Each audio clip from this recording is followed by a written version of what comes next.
La parole est à Maya Akari pour nous présenter des délibérations concernant la politique de la ville. J'en profite néanmoins pour saluer le départ d'Alix Guibou qui, jusqu'à présent, à mon cabinet, s'occupait des questions notamment de la politique de la ville, mais aussi de la santé, et c'était déjà pas mal.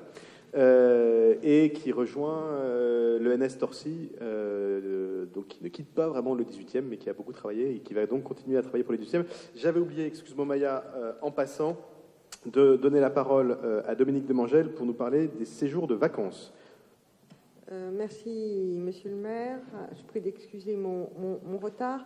Donc, nous avons la délibération annuelle sur la prise en charge par la ville du remboursement des séjours arc-en-ciel. Comme vous le savez, la Caisse des écoles du 18e organise des séjours labellisés arc-en-ciel, c'est-à-dire des séjours de 5 à 8 jours ou de 10 à 14 jours, suivant une grille tarifaire qui est celle de la ville de Paris. En fait, il y a 10 tarifs en fonction du quotient familial, qui varie donc par jour de 2,12 € à 57,74 €. Donc pour l'année 2018, puisque c'est le remboursement des séjours de l'année dernière, il y a eu 22 séjours, soit un total de plus de 3000 jours et une participation de 257 enfants. Et la durée des séjours a varié entre 10 et 12 jours. Donc je vous invite à voter favorablement la subvention de 175 341 € que la DASCO remboursera à la Caisse des écoles. Merci beaucoup, pas de difficulté, unanimité, il en est ainsi décidé. Et je laisse maintenant la parole à Maya Akari. Merci, Monsieur le maire. Alors, nous avons 5 délibérations ce soir pour la politique de la ville. Une première, la DDCT 62. Il s'agit d'une subvention de fonctionnement, ce qui n'est pas commun, pour l'amélioration et le développement de l'usage positif de l'espace public. Donc 8 000 € pour l'association Home Sweet Mom et l'action qu'elle mène sur l'espace public avec les différentes rues aux enfants qui ont eu lieu dans l'arrondissement. Une à la Goutte d'Or, une à... Alors, celle de Charles Hermite n'était pas portée par Home Sweet Mom, mais Home Sweet Home y a participé avec les équipes de développement local au niveau de la logistique et a apporté sa connaissance du sujet, a donné des conseils, etc. Mais en tout cas, Home Sweet Mom va porter une série de rues aux enfants dans l'arrondissement. Ensuite, 6 000 € pour l'association Gabi Sourire pour son action Les Rendez-vous de la Charbonnière. Comme son local est sur la rue de la Charbonnière, Gabi Sourire fait maintenant de la médiation culturelle pour mobiliser les habitants et notamment les habitantes de cette rue pour reprendre possession de leur rue et de cet espace public. Ensuite, 1 300 € pour l'association Les Xérographes, pour le projet Se raconter entre Barbès et Stalingrad. Et pour finir, 5 000 € pour l'association Absage, pour la fresque murale de la façade de la placette Polonceau. La politique de la ville s'est beaucoup mobilisée autour de cette placette, et notamment pour aider les habitants à reprendre possession de cet espace pour le rendre à son usage habituel. Une deuxième délibération, la DDCT 69, qui concerne le portage du FPH, le Fonds de participation des habitants, 5 000 € pour la seule Saint-Bruno et pour les 9 projets qu'elle est arrivée à faire porter par des habitants. Ce n'est pas évident d'aller mobiliser des habitants qui ne sont pas investis dans des associations ou des collectifs pour qu'ils portent eux-mêmes des projets. Voilà, la salle Saint-Bruno fait ce travail difficile avec le conseil de quartier et les équipes de développement local. 7 000 € pour l'ENS qui va porter cette année 15 projets d'habitants, ce qui est pas mal. Ensuite, la DDCT 70, qui est une délibération importante. Donc, je vais vous présenter rapidement 20 projets, et c'est presque 100 000 € de subventions. Ce sont, je tiens à le rappeler, ce sont des subventions nouvelles que nous n'avions pas en 2014. Et à travers ces subventions, La maire de Paris, Anne Hidalgo, nous-mêmes dans le 18e, nous montrons notre attachement au quartier populaire. Il ne s'agit pas uniquement de faire des actions pour aider les habitants à trouver plus facilement du travail ou à mieux faire réussir leurs enfants à l'école ou à accéder à la culture, mais également à travailler sur la question des valeurs, ce qui nous semble essentiel. Donc je vais faire très vite. 7 000 € pour Acerma, pour le projet Moi et les autres, 5 000 € pour la PEP 75 pour Parisiens, acteurs de sa citoyenneté, 4 000 € pour AT&T sur un projet infodétox auprès des jeunes, un travail sur les médias, 5 000 € pour Duala, pour outiller les professionnels de l'éducation à l'ouverture aux langues et aux cultures, 11 000 € pour Espoir 18, pour un très beau projet, les quartiers populaires se mobilisent contre l'antisémitisme, 7 000 € pour les excellents ethnologues en herbe qui travaillent à déconstruire les frontières avec des jeunes du 18e et du 19e, 6 000 € pour France, et 2 fois 6 000 € pour France Fraternité pour 2 projets. Un premier projet, c'est la diffusion de la plateforme Allo Marianne, qui est une application sur les valeurs de la République. Et un deuxième projet, qui est un concours de fiction sur les droits de l'homme. 4 000 € pour de nouveaux Home Sweet Home sur une itinérance mémorielle. 5 000 € pour la Compagnie des Réveillés, qui fait un travail de très très grande qualité artistique auprès des jeunes. Et donc le projet, c'est Les jeunes parlent aux jeunes. 3 000 € pour la Fabrique des Impossibles pour son projet sensibilisation sur le genre et la sexualité à travers un théâtre-forum. 2 000 € pour la table ouverte que tout le monde connaît ici pour son projet de table solidaire et citoyenne. 4 000 € pour les excellents Petits Débrouillards. Donc leur projet s'intitule Être humain, vivre ensemble sur une planète préservée. Et on voit avec le maire, monsieur le maire, lorsqu'on fait les fêtes de quartier, le succès des Petits Débrouillards qui sont vraiment très investis dans les quartiers populaires. 2 500 € pour l'atelier autour de l'égalité avec le Collège Berlioz et l'équipement culturel L'Étoile du Nord. 5 000 € pour la LICRA, pour la sensibilisation des professionnels à la question de la laïcité. 3 500 € pour Matador, pour décrypter l'information. Alors le projet s'appelle la Télébidon. Auprès de collégiens et de lycéens 18-19, vous voyez, monsieur le maire et chers collègues, que nous continuons à agir sur le secteur 18-19, sur les jeunes 18-19, parce que même si nous ne sommes plus confrontés sur ce territoire-là au RIX entre nos jeunes, nous maintenons la pression et nous maintenons et nous amplifions même nos actions à ce niveau-là. C'est de la prévention, voilà, en termes de prévention, pour continuer à avoir la paix sociale sur cette frontière. 4 500 € pour RapTZ Rapporteuse, qui maintenant a un local à La Chapelle et qui s'investit sur l'ensemble du territoire. Je crois, Karine Roland, qu'à la Semaine du Livre, comment ça, c'est pas la Semaine du Livre, ça s'appelle à Porte-Montmartre, le Salon du Livre de la Porte-Montmartre, ils étaient présents, voilà, alors que historiquement ils sont plus à La Chapelle. Donc on est très heureux de voir de nombreuses associations du 18e ne plus être cantonnées forcément à leur quartier, mais aller dans tous les quartiers du 18e. Il y a un seul 18e. 2 000 € pour la salle Saint-Bruno, pour un projet d'hier à aujourd'hui, regard sonore sur les luttes à la Goutte d'Or. Ensuite, 2 000 € pour SOS Casamance et son travail contre les discriminations et le racisme et l'antisémitisme. 4 500 € pour l'Unismed Conseil pour un projet dénommé SOS Complotisme. Ensuite, la DDCT 73, ce sont des subventions d'investissement importantes, là également, à des associations de nos quartiers. Donc 10 000 € par la DAZES et 10 000 € par la DDCT pour Culture sur Cours pour l'aménagement de son nouveau local 28 rue Boineau. 15 000 € pour l'ENS pour la rénovation de la ludothèque. 4 000 € pour la Capoeira Viola pour équiper en matériel informatique son local.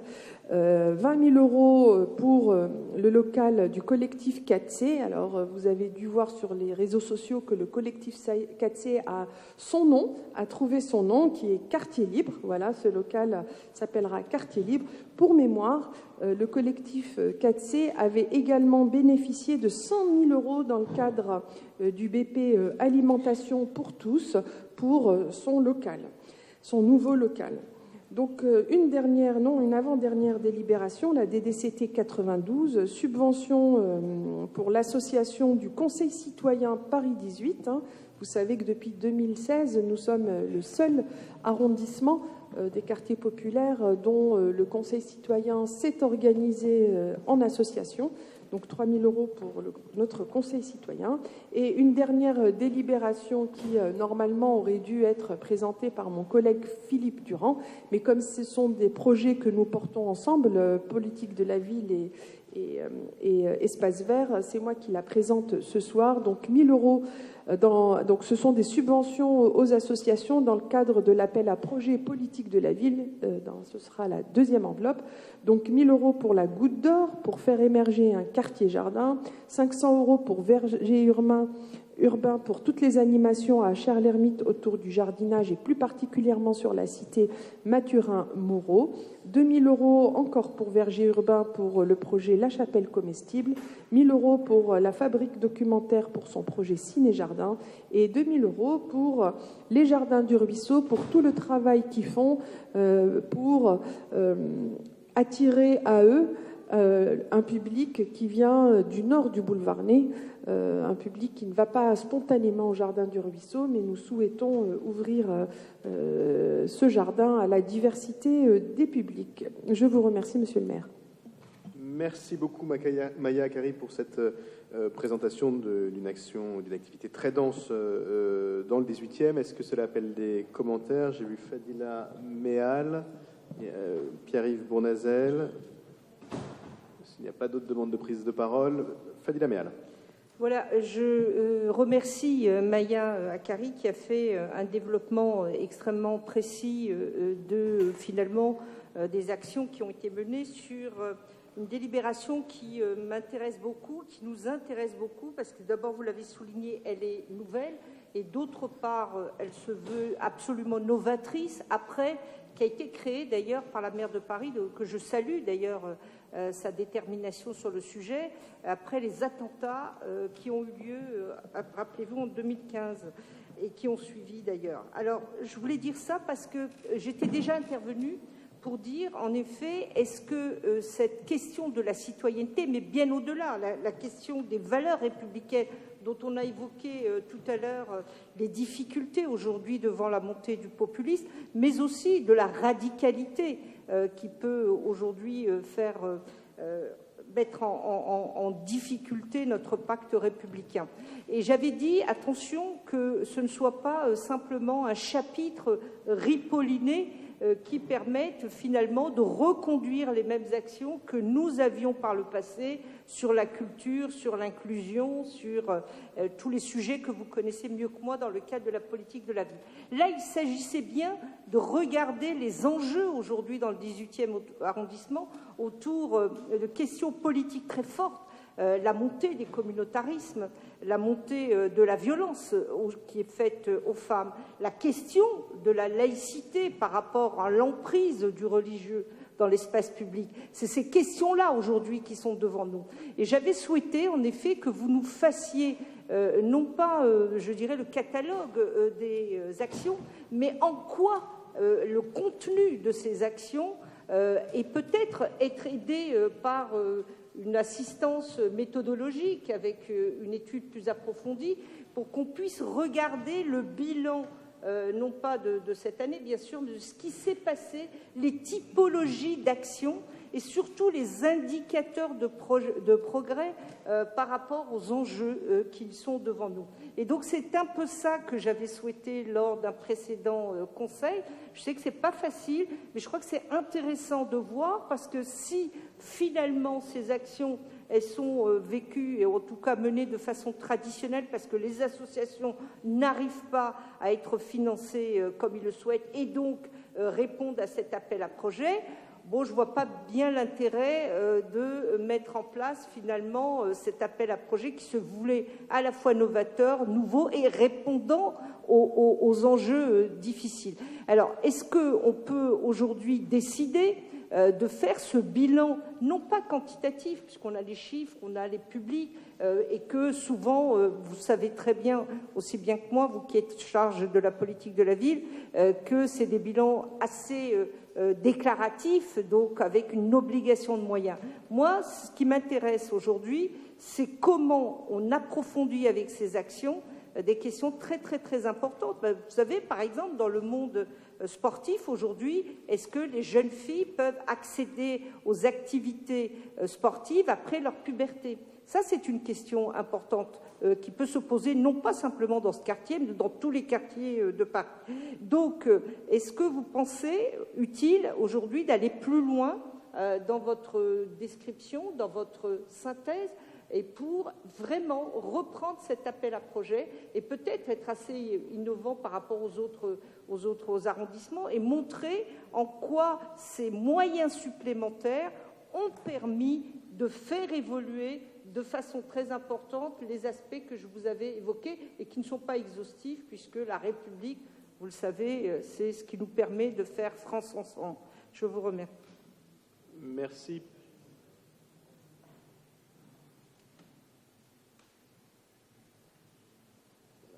Merci, Monsieur le maire. Oui, vous avez montré combien le tissu associatif est important dans nos quartiers politiques de la ville. On ne les aurait pas, on aurait évidemment des problèmes qui s'aggraveraient, et donc c'est la raison pour laquelle il faut les soutenir et voter ces délibérations. Je souscris par ailleurs à la philosophie qui a été évoquée par notre collègue Fadila Mehal, dans l'auteur d'un rapport à l'Assemblée nationale sur la lutte contre la discrimination. On a là des sujets et des questions qui ont été posées sur lesquelles je ne reviendrai pas et qui sont vraiment essentielles. Moi, j'ai une question encore plus concrète à vous poser sur l'association Paris-Macadam. Je voudrais savoir comment la mairie du 18e, en lien avec la ville de Paris, compte agir de manière très concrète pour permettre à cette association, dans la durée, de pouvoir poursuivre et amplifier un travail considérable et très utile qu'elle mène au service de nos quartiers. Merci beaucoup. S'il n'y a pas d'autres demandes de prise de parole, quelques éléments de réponse de la part de Maya Akari. Vas-y, puis au besoin, je compléterai. Alors, pour répondre à Madame Mehal, donc, comme vous le disiez, cet appel à projet, c'est un nouvel appel à projet. Donc, il a à peine 3 ans d'âge. Nous avions 2 enjeux. Nous avions un premier enjeu, c'était qu'il ne soit pas un appel à projet refuge, vous l'avez un peu dit, ou report, c'est-à-dire j'arrive pas à obtenir des sous, je suis une association, j'arrive pas à obtenir des sous dans l'appel à projet politique de la ville, ou je vais être un peu provocatrice, la région m'a sucré toutes mes subventions, l'État a baissé ses dotations, du coup je me reporte sur l'appel à projet laïcité. Donc ça c'était un premier enjeu pour nous. C'est pour cela que les équipes de développement local de la politique de la ville ont travaillé de façon très resserrée au contenu des associations. Mais pour pouvoir, quelque part, sélectionner les projets les plus pertinents et ceux qui correspondent le plus à nos attendus, comme en toute chose, il faut avoir un petit peu de concurrence, c'est-à-dire il faut avoir une offre importante pour pouvoir choisir. Parce que quand vous n'avez pas d'offre, quelque part, vous êtes quasi pas obligé. Il faut que ça tienne la route. Mais voilà, vous pouvez être moins exigeant. Mais pour pouvoir être exigeant, il faut développer l'offre. Là, cette année, ce qui est très important, c'est que c'est la première année où on a eu une offre très importante. Et on le voit d'ailleurs là, à travers la délibération, qui est la délibération la plus riche que nous ayons fait depuis 2015 sur ce sujet. Donc là, personnellement, moi je tiens à saluer le travail des équipes de développement local de la politique de la ville qui sont arrivées à développer l'offre sur un sujet qui n'est pas évident, parce qu'on travaille sur des concepts, on travaille sur des principes, et donc monter un projet sur ça, ce n'est pas très facile. Encore hier, avec Alix Guibou, les équipes de développement local, nous sommes allés voir l'association Solidimé, qui souhaite monter un projet sur la laïcité, voilà, mais qui n'a pas trop de billes, qui ne sait pas comment trop faire, et donc on va l'aider à monter ce projet-là. Alors, une étude, Madame Méal, ça coûte de l'argent, mais effectivement, ça mériterait d'exister. Il faudrait voir avec l'ANRU ou avec je ne sais quel organisme pour étudier l'impact. Ce que je peux vous dire, c'est que le travail que nous avons tous mis ensemble, la main dans la main, différentes délégations ensemble, sur la question des RICS, a porté ses fruits. Concrètement, il a réellement porté ses fruits. Le travail que nous avons fait, Pierre-Yves Bournazel, cité Paris Macadam, qui n'est pas du tout dans cette délibération aujourd'hui, elle n'est nulle part. Il y a un projet ici, voilà, mais je ne sais pas pourquoi Paris Macadam n'a pas proposé de projet dans ce cadre-là, je ne sais pas pourquoi, mais en tout cas, ça n'a pas été en raison d'un refus de notre part. Il n'y a pas eu de proposition, c'est pour ça que ce n'est pas présent. Mais le travail qui a été fait sur la place des femmes, par exemple, a porté ses fruits parce que au dernier comité de suivi des Arcades Boris Vian, il y avait de nombreuses femmes habitantes qui étaient présentes à la réunion, alors qu'habituellement, elles ne faisaient pas le pas pour ce type de réunion. Donc voilà, nous avançons à ce sujet. Ensuite, pour vous répondre sur Paris Macadam, alors Paris Macadam est financé par la politique de la ville, mais également par la direction de la jeunesse, par l'ADAC, voilà, c'est financé par de nombreux partenaires. Paris Macadam a vu les financements de la ville passer de 39 000 à 56 000 euros en 3 ans. Donc nous avons quasi doublé nos financements. Donc les difficultés de Paris Macadam, nous avec mon collègue Jean-Philippe Daviau, nous l'avons rencontré, ne sont pas dues, en tout cas, au déficit de financement de la ville. Hein. Il y a d'autres difficultés. Je ne vais pas en parler là, ce n'est pas le lieu, mais ce n'est pas dû au manque de financement de la ville. Ça, c'est une certitude. Voilà. Moi aussi. Maya, tu m'as oublié. C'est vrai, Sandrine est très investie sur le dossier Paris Macadam. Nous étions ensemble lors de ce rendez-vous, tout à fait. Merci beaucoup. Pas d'autres discussions là-dessus. Je vais donc soumettre aux voix cette délibération, à commencer par la DDCT 62. Qui est pour? Unanimité. DDCT 69, même vote. DDCT 70, même vote. DDCT 73, même vote. DDCT 92, même vote. DEV 52, même vote. Encore une fois, tout ça a été adopté à l'unanimité et je m'en réjouis.